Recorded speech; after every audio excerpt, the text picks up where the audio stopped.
Halo, nama saya Helen Febriana. Nama saya Kelly. Hai, nama aku Rosliana. Nama saya Vivin. Perkenalkan semuanya, kami dari kelompok 3, kelas 2 GMT. Di video ini, kami ingin menjelaskan mengenai bullying dengan topik kehidupan psikologis para pemuda sehat tanpa bullying. Yang pertama yaitu latar belakang. Penindasan atau bullying telah menjadi fokus perhatian bagi berbagai macam individu termasuk profesional konseling, profesional pendidikan, orang tua, dan media. Para siswa atau pemuda lebih cenderung terlibat dalam tindakan bullying, sehingga terkadang tidak ada orang dewasa yang hadir untuk meluraikan permasalahan bullying tersebut. Bullying telah diakui oleh Perserikatan Bangsa-Bangsa atau sering disebut juga PBB, Komite Hak Anak sebagai bentuk mental kekerasan. Jenis mental kekerasan ini yang dapat mempengaruhi kesehatan psikologis anak-anak, kesejahteraan, keselamatan, bahkan keamanan. Menurut Rainy Rodriguez, bullying is never fun. It's a cruel and terrible thing to do to someone. If you are being bullied, it is not your fault. No one deserves to be bullied, ever. Bullying atau penindasan merupakan segala bentuk penindasan atau kekerasan yang dilakukan dengan sengaja oleh satu orang atau sekelompok orang yang lebih kuat atau berkuasa terhadap orang lain dengan tujuan untuk menyakiti secara terus-menerus. Bullying dapat berakibat buruk terhadap seseorang yang kita sangat kenal dengan tiba-tiba menunjukkan gejala depresi dengan menutup diri atau kehilangan minat pada apapun. Sehingga sebagian orang tidak dapat mengetahui tentang perundungan yang dialami kebanyakan korban bullying karena cenderung menutupi rasa sakit yang korban derita.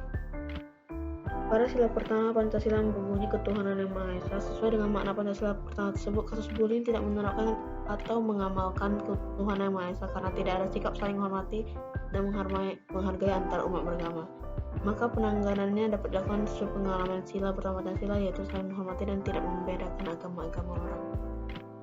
Bullying juga melanggar Pancasila nilai kedua, yaitu berbunyi kemanusiaan yang adil dan beradab. Karena itu dianggap tidak menghargai hak dan martabat orang lain, yang dimana seorang individu diperlakukan tidak setara karena individu lain menganggap dirinya lebih baik dari segi tertentu. Penanganan dan pengurangan tindak bullying dapat dilakukan dengan melaksanakan Pancasila sila kedua, yaitu menghargai hak dan martabat orang lain dan melaksanakan tindakan moral yang baik bersama manusia, tentu diawali dengan kesadaran yang ada pada diri masing-masing. Kemudian berikutnya sila kelima Pancasila, yaitu berbunyi keadilan sosial bagi seluruh rakyat Indonesia. Sama dengan sila kedua, sila kelima juga mengajarkan berperilaku adil terhadap seluruh orang. Tindakan bullying merupakan perilaku yang tidak adil karena membuat orang lain merasa tertekan dan ketakutan. Oleh sebab itu, jauhilah sikap bullying terhadap sesama. Secara umum, banyak faktor yang memicu seseorang untuk membullying, antara lain yaitu 1. Kurangnya kepercayaan diri, sehingga sang pelaku ingin merasa lebih baik atau puas dengan cara merundung tanpa menyadari efek buruk bullying kepada korban. 2. Kurangnya empati, biasanya mereka akan mencari pembenaran jika ditanyakan. Namun bagaimanapun tidak ada satupun alasan yang bisa membenarkan tindakan yang tidak terpuji tersebut. Yang ketiga, mencari-cari perhatian. Sang pelaku merasa hebat dengan menindas orang lain dan mendapatkan atensi dari banyak orang. Sebenarnya sikap ini dapat menjadi salah satu tanda gangguan mental seperti kecenderungan narsistik akut. Yang keempat, faktor pengaruh lingkungan yang buruk atau lainnya. Dampak bullying dalam jangka pendek. Dampak bullying yang paling mudah dikenali adalah dampak bullying dalam jangka pendek.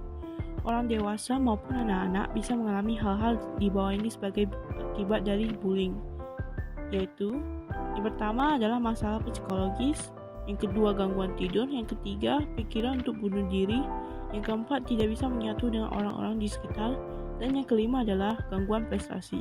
Dampak bullying dalam jangka panjang. Dampak bullying ini jarang terlihat dan dapat dirasakan hingga puluhan tahun, tapi justru inilah yang paling membuat korban merasa lebih tersiksa.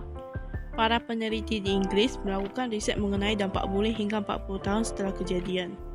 Hasilnya, ada beberapa dampak jangka panjang yang dirasakan para korban, seperti kondisi kesehatan para korban bully yang saat ini sudah berusia 5 tahun, cenderung lebih buruk dari segi mental maupun fisik. Dampak bullying dalam jangka panjang. Yang pertama, fungsi kognitif mereka pun lebih rendah, yang artinya kesulitan dalam belajar maupun persepsi maupun dalam ingatan. Yang kedua, kualitas hidup dan tingkat kepuasan hidup korban bullying juga cenderung lebih rendah. Yang ketiga, anak-anak yang pernah menjadi korban bullying di masa kecilnya cenderung mengalami kesulitan untuk bermasyarakat ketika beranjak lebih dewasa. Yang keempat, lebih sulit mendapatkan pekerjaan yang ingin dimilikinya. Yang kelima, sulit untuk berfokus terhadap satu hal. Yang keenam, kesulitan untuk berinteraksi sosial dengan orang lain. Yang ketujuh, cenderung rentan kena penyakit.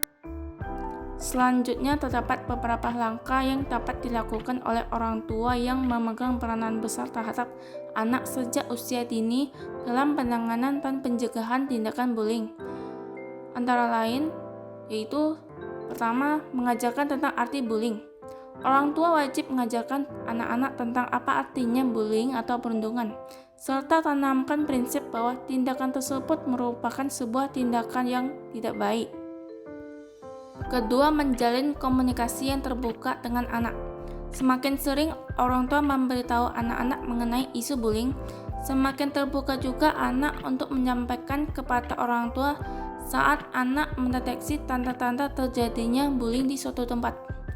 Tanyakan kepada anak setiap hari tentang tidak hanya sekedar kegiatannya, tapi apa yang anak rasakan dan pikirkan. Ketiga, mendidik anak-anak untuk menjadi orang yang baik. Dengan mendidiknya menjadi orang yang baik, orang tua tidak hanya menghindarkannya dari perilaku bullying, namun orang tua juga akan menanamkan tekad pada diri anak untuk selalu memperlakukan semua orang dengan baik dan menghormati mereka.